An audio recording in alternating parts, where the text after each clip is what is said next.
Idegada mağluba mert dağları ეს არის მიცვალებული თანხმობის და ისე როგორც მეორე მასალათა საბათიც იქნება მიცვალებული ესეც თეთრ განმავლობაში მთელი 40 წლის განმავლობაში აღესრულება ხოლმე პანაშვიდები მიცვალებულთათვის.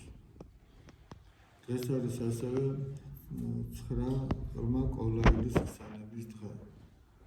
თქვენი ცით ახლა ეს ისტორია პატარა ბავშვები იყვნენ სოფელ კოლაში, სადაც არის მტკვრის დასაბამი, საიდანაც სათავეს იღებს და ძირითადად წარმართებით ცხოვრობდნენ და წარმართებთან ერთად ქრისტიანი ბავშვები თამაშობდნენ. როდესაც ქრისტიანი ბავშვები ტაძარში მიდიოდნენ, ეს წარმართი ბავშვები ცდილობდნენ რომ მათთან ერთად ყოფილიყვნენ, მაგრამ ეუბნებოდნენ მათ რომ ირწმუნეთ ქრისტე, მოინათლეთ და მერე შეგეძლებათ რომ შემოხვიდეთ და დაესწროთ ლოცვას.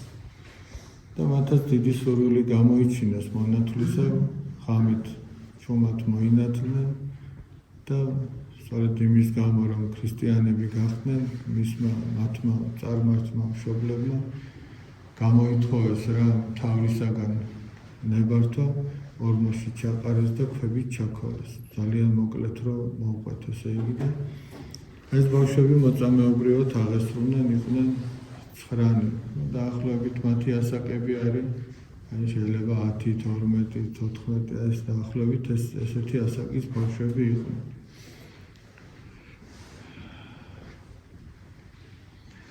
ესე იგი თავარი რაც არის ქრისტიანისთვის ის არ უნდა დაავიწყდეს ადამიანს. ჩვენ შეიძლება ტაძარში მოვდივართ და ვცდილობთ რომ რაღაცნაირად ასე თუ ისე ქრისტიანულად ვიცხოვროთ, მაგრამ მარტო წესები კი არ არის აქ თავარი. რომ აი მაგალითად ეს რომ წესის შესასრულებლად კი არ უნდა ილოცოს ადამიანმა, ან სახარება წაიკითხოს, ან მარხვა შეინახოს. ჩვენ თუ დავაკვირდებით ესე იგი ჩვენი სული ყოველდღიურად ზიანდება აი იმის გარეშე რომ სახარება არ წაიკითხონ. ზიანდება იმის გარეშე რომ როცა მარხვა არ იმარხულო, რომ არ ილოცო ესე იგი. ჩვენი სული დაუცველი ხდება და ჩვენ თუ ჩავიხედებით ჩვენ სულში უამრავ ნებას აღმოვაჩენთ. უამრავ ცოდვიან მიდრეკილებას აღმოვაჩენთ და შეუძლებელია ამ ყველაფრის განკურნება სახარებისეული სწავლების გარეშე, იმიტომ რომ ქრისტიანული ცხოვრება ეს არის ღვთისმცნებების ცხოვრება. ღვთისმცნებების ცხოვრება არის იგივე ვნებებთან ბრძოლა და ეს არის ქრისტიანობა. და აი მიწაზე ყოფ ეკლესია სწორედ რომ მებრძოლი ეკლესია ეწოდება. იმიტომ რომ ადამიანი უნდა ებრძოდეს, აი საკუთარ თავში უნდა ებრძოდეს სიტყვაზე ვამბობ აი ამპარტავნებას, ნაპროვანებას, შორს, მრისხანებას, სიძულვის უნდა ებრძოდეს ესე იგი. აი ზოგჯერ ჩვენ როდესაც რომელიმე ადამიანის მიმართ აი სიძულვის განვიცდით, ზიზგს განვიცდით, რაღაცა ეს მისი ბრალი კი არა, ეს ჩვენი ბრალია. ის ასეთია თუ ისეთია, ჩვენ რო სიყვარული გქონდეს მისი, არა, ეს ეგცნობა არ გვექნება. და რადგან გვაქვს ეს, ესე იგი ჩვენ დაზიანებული ვართ. რადგან გვაქვს სიძულვის თვისება, ესე იგი ჩვენშია პრობლემა. მასში კი არა, ვინც ჩვენგან მოწყალება ითხოვა. ან მან კი არ დააშავა, ვინც რამე კარგად გააკეთა, ან რამე შეიძინა, ჩვენ რომ შური გაგვიჩნდა. ეს მისი ბრალი კი არა, ეს ჩვენი დაზიანებული მდგომარეობის ბრალია. ვინმე რომ შეგვაქვს და ჩვენში ჩვენ რო ღვთები შეგვესხა და ამპარტავნებისგან აღარ ვიცით რა ვქნათ. ეს მანაც დააშავა, კი ბატონო. და უნდა იცოდეს ადამიანმა ეს შექება რა დროს და რა დოზით გამოიყენოს. ზოგჯერ შეიძლება შენი შექებით ადამიანი წაახალისო და მართლაც ღვთების სასიკეთოდ შეასხა. მაგრამ ზოგჯერ შეიძლება და უმეტეს შემთხვევაში შეიძლება ცუდი საქმე გავაკეთო. იმიტომ ამბობს წმინდა იოანესინელი რომ პირში მაქებარი კაცი არის ეშმაკის მოციქული. რადგან ღმერთი ადამიანს დაუმალავსო მის მიერ აღსრულებულ სიკეთეებს, რატომ დაუმალავს? იმიტომ რომ თავდაბალი დარჩეს. მაგრამ პირში მაქებარი კაცი აი ამ ყველა სიკეთის წინ გადმოუშლის და ამის გამო საცდურის წინაშე აყენებს. მაგრამ ჩვენში თუ ამპარტავნება არ იქნებოდა და მიდრეკილება ამპარტავნებისაკენ, მაშინ ჩვენზე არ იმოქმედებდა. მაგრამ ეს დიდი სულის მქონე ადამიანს შეუძლია. მაგრამ ჩვენ არა ვართ ესეთები, ჩვენ ეს ქება ხშირ შემთხვევაში უფრო მეტად გვაზიანებს. მაგრამ არის ვიღაცა რომ წაქცეულია და მისთვის ეს შექება უნდა გამოიყენოს როგორც ფეხზე წამოდგომის საშუალება. ვინც ფეხზე დგას, ანუ გონია რომ დგას და აქეთ პირიქით აფრენას ცდილობს, იმას კიდე შექებით ძალიან ცუდ საქმეს გაუკეთებს ადამიანს. მაგრამ ჩვენს მიმართ ვინ რას აკეთებს, ეს ჩვენზე არ არის დამოკიდებული. ჩვენზე ის არის დამოკიდებული ჩვენში არსებული ნებები რამდენად იქნება განკურნებული და ჩვენ ამაში რამდენად გვექნება მონაწილეობა. იმიტომ რომ ღმერთმა ხო ადამიანს თავისუფალი ნება მიანიჭა. ჩვენი თავისუფალი ნებით უნდა ვეცადოთ რომ ჩავიხედოთ ჩვენს სულში და გულში. განა ის დრო მთელი დღის განმავლობაში რომ მოგვეცა. განა უმეტესწილად ჩვენს ხელთ არ არის როგორ გამოიყენებ იმ დროს. ჩვენს ხელთ არის და თუ ადამიანი სწორად გამოიყენებს, არა ჩვენ თუ სწორად გამოიყენებს. ჩვენ აღმოვაჩენთ რომ ესე იგი ჩვენს სულში ბევრი დაზიანებული მხარეა.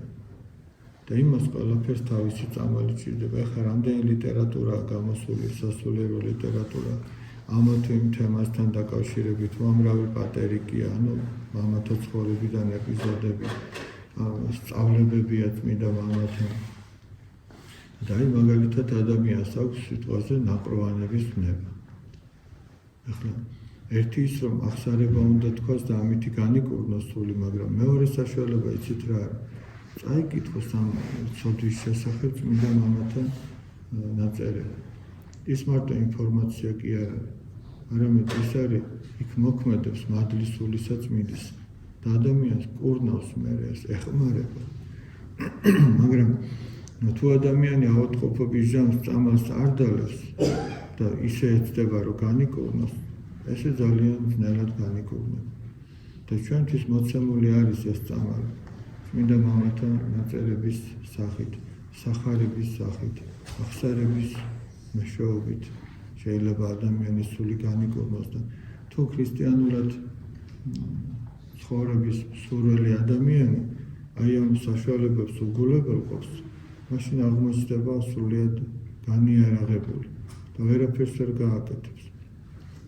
რატოა რომ აი ამ მარხვის პერიოდში ეს ლოცვები მრავლდება, მარხვა უფრო მეტად კაცრი ხდება, მთელი სახარება იკითხება, მთელი ოთხთავი იკითხება აი ამ მარხვის პერიოდში. იქ ზეთისკურთხევის საიდუმლო გუშინ რაც იყო ეს აღესრულება, ესე იგი ნიშნავს რომ ადამიანის სულს აი ეს შემწეობა სჭირდება. სხვაგვარად შეუძლებელი. აი წარმოიდგინეთ, სულს ხო თავისი საკვები აქვს, ისე როგორც ხორცს აქვს თავისი საკვები. ეხლა ჩვენ საუბრობთ სულის საკვებზე. ხო ყოფილა შემთხვევა მაგალითად, აი რამდენჯერ გვითქვამს რომ მოკლე ლოცვას ვამბობ სიტყვაზე. რაღაცა სახარება იმ დღეს არ წავიკითხე. აი უბრალოდ ხორციელათაც რო შევადაროთ, აი რამდენსაც ადამიანი ჭამს დავუშვა დღეში 2-ჯერ ჭამს, 3-ჯერ თუ 4-ჯერ თუ არ ვიცი.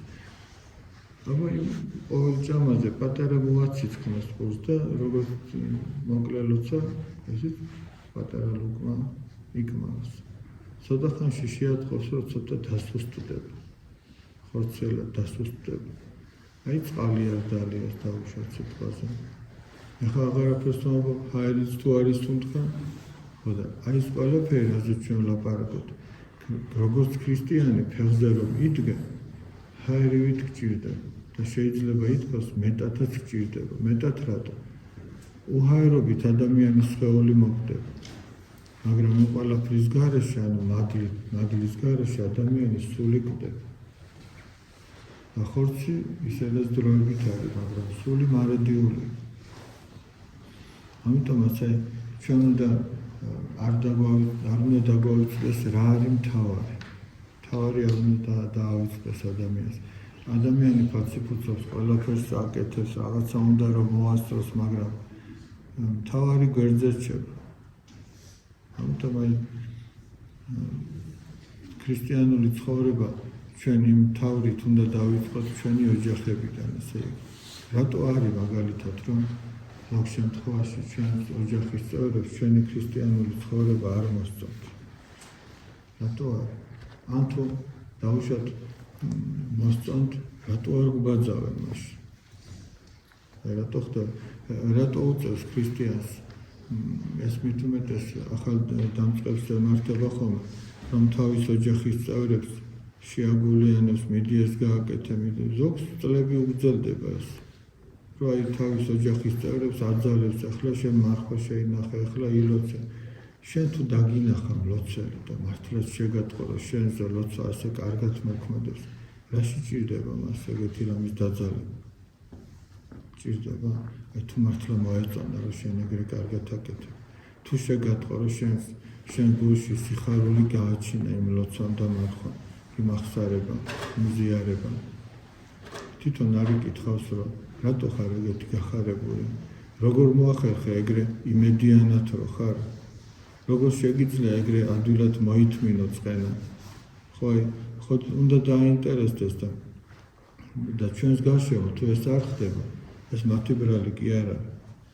მათ ხომ ერთი როცა მოუწოდებს ვინ იცის, ისინი ჩვენზე წინ იდგნენ სასუფეველის გზაზე, ეგ არავინ არ იცის.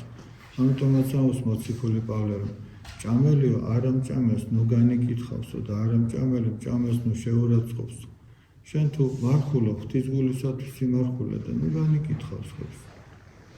შენ თუ ლოცულობ ღვთის წინაშე ილოცე და სხვებს თავი დაანებ. ან მოწყალებას თუ აკეთებ, თუ რასაც აკეთებ ადამიანი. ჩვენ სამწუხაროდ ჩვენი ამბარტანების წყაროთ გვევლინება ხოლმე სწორედ ის, რომ სხვებს ვადარებთ ჩვენს თავს. ჩვენ ერთმანეთს კი არ უნდა შევადაროთ ჩვენი თავი და ერთმანეთის ფონზე კი არ უნდა მოვიწონოთ თავი და ამბარტანებაში კი არ უნდა ჩავარდოთ. ჩვენ მაგალითად და შესადარებლად ეკლესია წმინდანები დაგვისახა. იმიტომაც შეერაცხავს ხოლმე ამა თუ იმ ადამიანს წმინდანად. რა ეკლესიამ რო არ შეერაცხოს, ის წმინდანი არ იქნება? აი მაგალითად რამდენი შემთხვევა ყოფილა მე-10 საუკუნეში გარდაცვლილი ადამიანი მე-19-ში, მე-20-ში შეერაცხულა წმინდანად და ის დანარჩენი 8-9 საუკუნე არ იყო წმინდანი და სასუფეველში არ იყო, რა თქმა უნდა იყო. მაგრამ ეკლესიამ მაგალითი მოქცა, აი დაგისახა გზა, რომ ვის უნდა მიბაძო. და როდესაც ადამიანი წმინდანებს მიბაძავ, ერთადერთი თამდაბლობის გექნება თვისება, იმიტომ რომ ვის უნდა აჯობო და რითი უნდა აჯობო. ყველაზე დიდი საჯობნელი რაც არის, ის არის რომ თავი დაიმდაბლობა.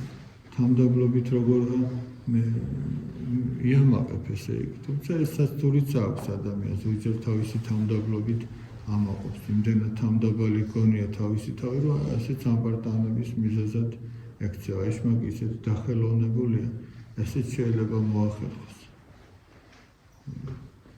ამიტომაც აი ჩვენ გვყავს მაგალითები წმინდანები და პირველეს ყოვლისა თავად უფალი იესო ქრისტე არის ჩვენთვის მაგალითი და ჩვენ მისი მიმდევრები ვართ და არასდროს არ უნდა შევადაროთ ჩვენი თავი მეორე ადამიანს. არასდროს, იმიტომ რომ ეს არაფერში არ ესე იგი წაგადგება. შეადარე რას გულისხმობ, რომ ვიღაცაზე უკეთესი წარმოიდგინო შენი თავი. თუ ვინმე რაღაცას კარგად აკეთებს, კი ბატონო, უნდა მიბაძო. მაგრამ ჩვენ სამწუხაროდ ასე ვართ. თუ ვინმე რაღაცას კარგად აკეთებს, ჩვენ მისი შურს და ვერ ვაღიარებთ. და თუ ვინმე ცუდად აკეთებს, ჩვენ იმას ხედავთ და ამას აღნიშნავთ და ჩვენ იმის ფონზე კარგები გამოვჩნდებით. და რას აკეთებს ეშმაკი? დახელოვნებულია, რაც პირიქით უნდა იყოს, რომ თვალს ვხუჭავდეთ იმაზე, თუ ვინმე რამეს ცუდად აკეთებს და პირიქით ვაძავდეთ იმას, ვინც კარგად აკეთებს, ჩვენში პირიქით ხდება ზოგჯერ და არა იშვიათად. ვერ ვაღიარებთ აქ შურს, ვინც წარემატა და განვიკითხავთ და თავი მოგწონს მის ფონზე, ვინც ვერ აკეთებს რაღაცას.